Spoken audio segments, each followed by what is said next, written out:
Hari ini akan saya ajak kamu untuk melihat pameran tunggal dari Mas Wahyu Subagdiono, seorang seniman dari Bojonegoro. Beliau adalah seniman abstrak yang kali ini di pamerannya berjudul Membedah Mimpi.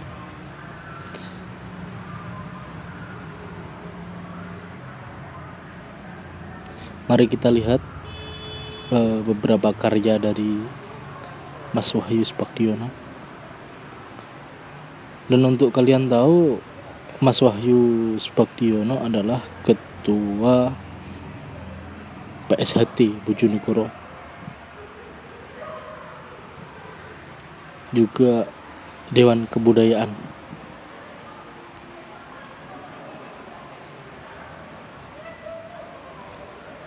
Karya-karya ini adalah karya yang sangat eksplor, begitu mengagumkan. Warnanya itu begitu mencereng. Sesuai yang kita lihat, banyak arti-arti yang terkandung di dalam karya-karya beliau.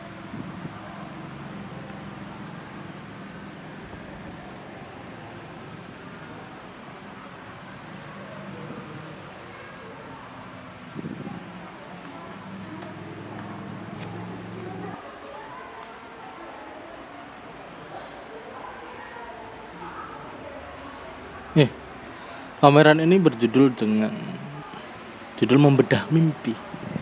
Jadi bicara tentang mimpi, terkadang kita mempunyai mimpi yang sangat mustahil untuk kita gapai. Tapi tak mengapa.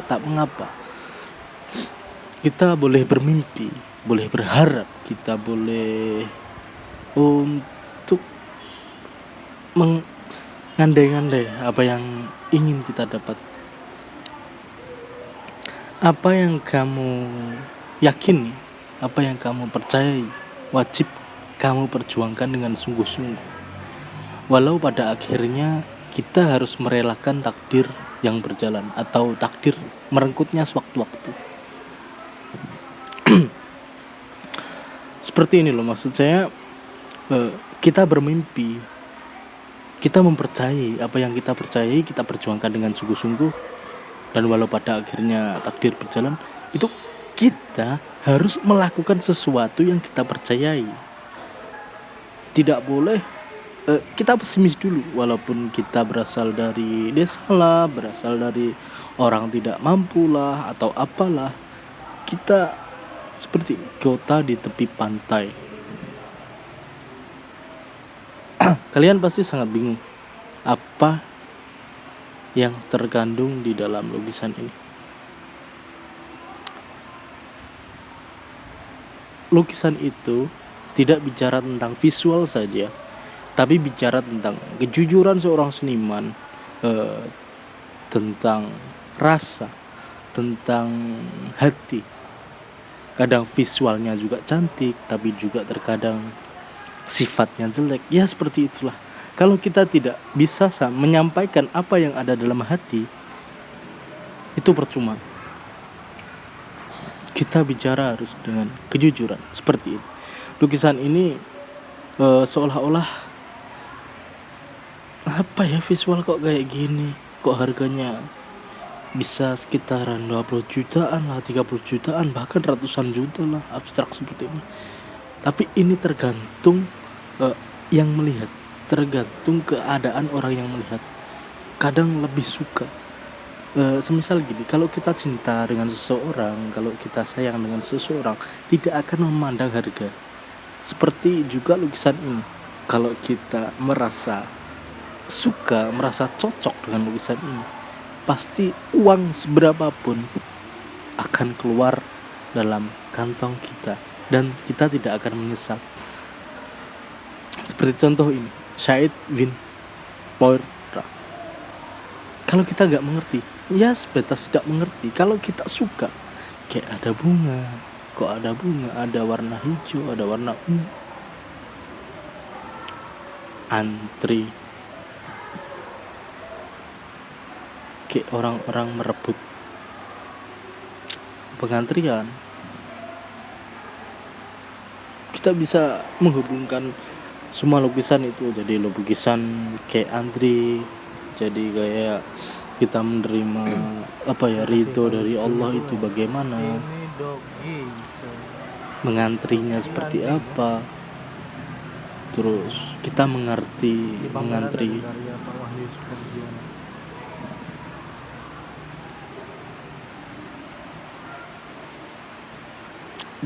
Keren, menakutkan ya ini ya, warnanya itu cerah, panas bagaimana loh, mengalir.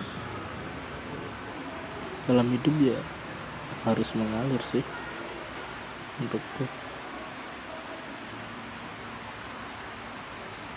Jujur aku gak bisa memaknai satu-satu, karena saya bukan spesialis di dunia lukis yang abstrak. Tapi kalau tentang rasanya gimana gitu, dimensi lain.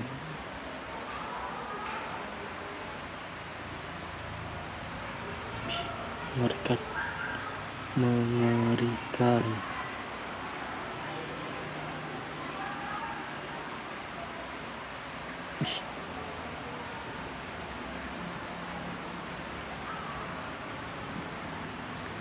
Kayak darah itu.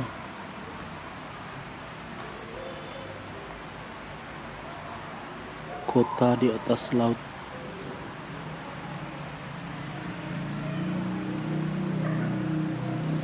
Pasti kalau kita bicara tentang lukisan, satu lukisan saja itu bisa dibuat diskusi beberapa jam.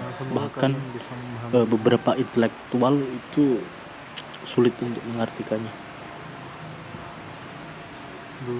Karena dalam lukisan itu adalah kejujuran seorang seniman.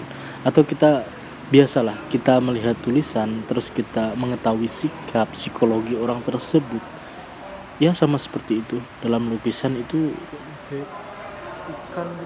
seperti ini.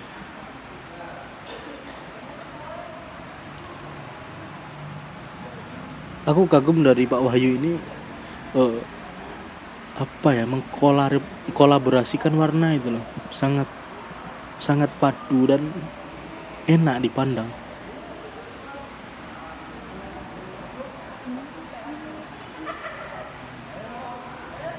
Pada atap kemegahan.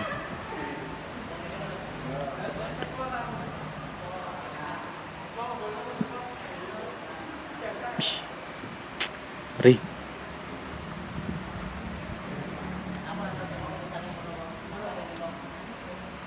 Gantari Kirana. Nggak ngerti aku ya. Kayak sosok wanita itu loh. Ada kuncirnya. Terus di situ ada harapan, mimpi, ada matahari cahaya. Kita semua kan di dunia ini sangat mengharapkan cahaya ya, penerangan. Maksudnya dalam kita berhubungan, dalam kita bersikap, dalam kita menjalankan sesuatu itu butuh yang namanya harapan gitu loh. Mustahil lah manusia tidak punya harapan, itu mustahil.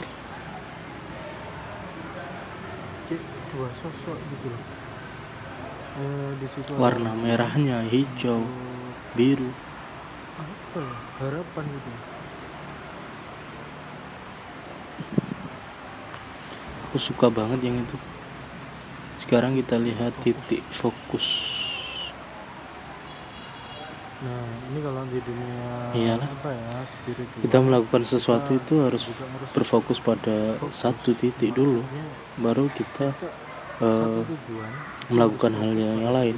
Maksudnya kita target dulu dalam hidup. Kadang seperti itu. Kadang itu manusia merasa nyaman saja tapi tidak mempunyai target.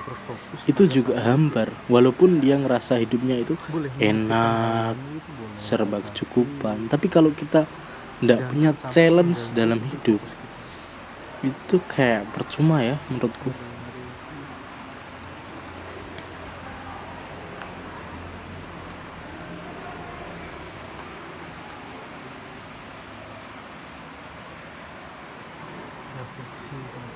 Refleksi.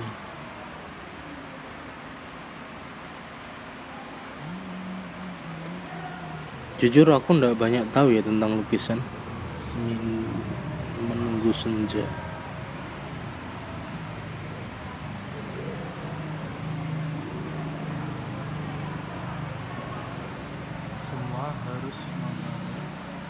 Semua harus mengalah baru bahagia.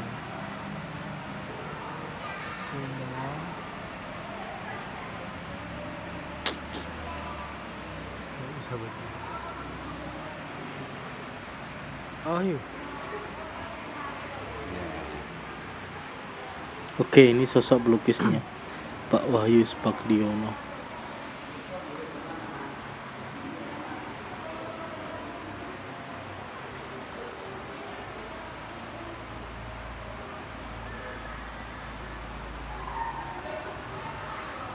Beritahu ya, itu sosok pelukisnya. Banyak sekali lukisan dari beliau, mungkin ada ribuan lah.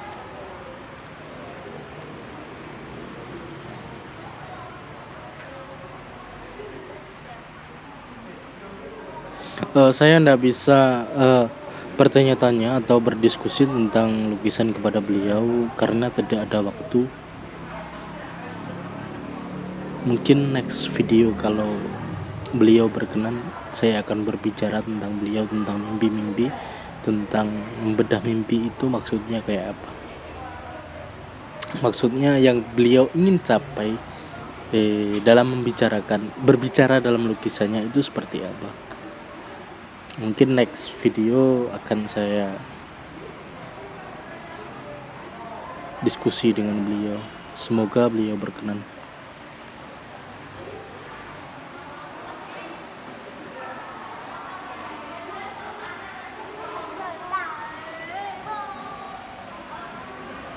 Kota.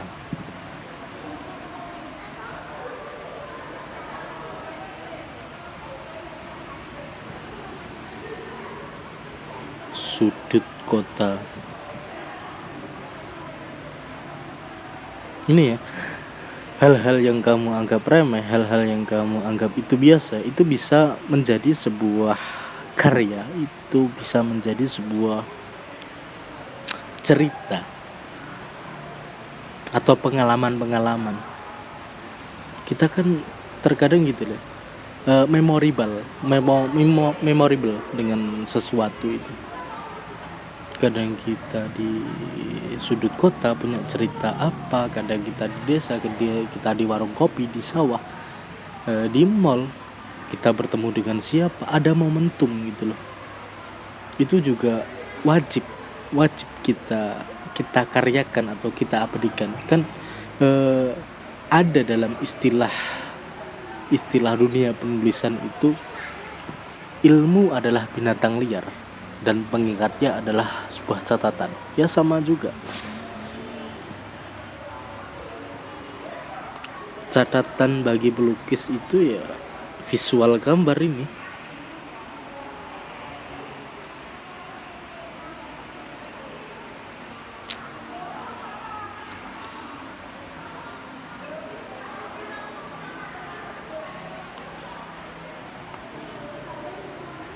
Ruang integrasi.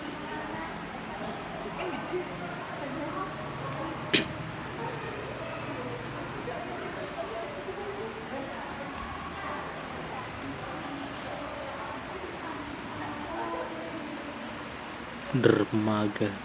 Nah, yang seperti saya bicarakan tadi, kita punya memorable tentang suatu keadaan untuk mengingat-ingat sesuatu. Kan kita hidup perlu yang namanya judul. Kan dalam judul atau dalam nama itu ada makna yang tersirat atau makna yang tersembunyi. Kita nggak boleh hanya penamaan saja, tapi harus pemaknaan. Maknanya bagaimana? Kalau kita bicara tentang nama saja, kamu akan teralihkan dengan namanya saja, tapi tidak dengan pemaknaan. Maksud saya begini loh, boleh namanya Paijo lah, Basya lah, Angga lah, yang lain-lain lah, tapi maknanya itu adalah orang itu berbuat apa, orang itu bagaimana, orang itu bersikapnya yang dapat kita pelajari itu bagaimana. Seperti itulah. Terkadang seperti inilah, lukisan itu kayak lukisan itu adalah akhlak dan maaf salah. Kadang lukisan itu seperti kepintaran kita, pengalaman kita, seperti intelektual kita sampai mana, tapi figurannya adalah akhlak kita. Yang ngemas kotak itu adalah akhlak kita. Walaupun kita pintar, kita cerdas, kita smart, tapi kalau tidak dibungkus dengan akhlak yang baik, kalau tidak dibungkus dengan figura yang baik, itu manusia itu akan ya sekedar adat. Kita banyak belajar dari apapun yang kita lihat. Itu kita harus belajar mengenai Tuhan dan keberadaan Tuhan, tentang apa yang diberikan Tuhan kepada kita. Seperti itu. Udahlah, sepintar apapun kamu, secerdas apapun kamu, kalau tidak punya akhlak yang baik, maka kecerdasanmu ya tidak akan berguna menurut saya. Kita belajar dari lukisan. Kenapa bisa dipandang enak? Padahal kan lukisan menyeramkan, warna-warna yang dipilih itu menusuk, berdarah. Tapi dibingkai dengan akhlak yang baik, tapi dibingkai dengan persuguhan. Kita bicara tentang, tidak penting lah, kita bicara tentang gimana cara membuat lukisan tersebut, gimana cara berkorban untuk membuat satu lukisan itu tidak penting. Tapi yang penting adalah persuguhannya, apa yang kita suguhkan, kecantikannya. Tidak perlu bicara tentang lukisan ini jadi satu melewati penelitian yang sangat rumit, terbuatlah ini. Tidak perlu kita ceritakan, tapi apa yang kita tunjukkan kepada orang. Seperti gini, kita bersikap, kita melakukan sesuatu, tidak perlu orang tahu dapur kita kayak bagaimana, tapi persuguhan kita menghormati orang bagaimana. Gini loh, contoh saja, ketika ada tamu, kamu sugui, seperti tempe goreng lah, tapi orang itu ndak harus tahu tentang gimana kamu cara membuat gorengannya, gimana cara menepungnya. Kok menepungnya? Ya menepungnya entah. Tidak penting apa yang ada di dapur, tapi yang paling penting adalah menghargai orang yang menyuguhi tamu itu. Yang paling penting itu di situ. Tidak perlu dapur tahu. Persuguhan. Seperti itu lukisan. Pasti ya, bicara tentang seorang pelukis atau bicara tentang lukisannya, kita dapat melihat lukisan itu dibuat, bukan dapat melihat, tapi dapat merasakan lukisan ini dibuat dengan bagaimana rasanya kok gini. Rasa orang ini hambar, rasa orang ini percaya pada mimpi-mimpi, rasa orang ini percaya dengan kehidupan ini, percaya dengan Tuhan. Masih banyak lah kalau kita bicara tentang pelukis, tentang lukisannya. Kak, Cina. Halo? Cina. Nggih. Dia ngeri ya.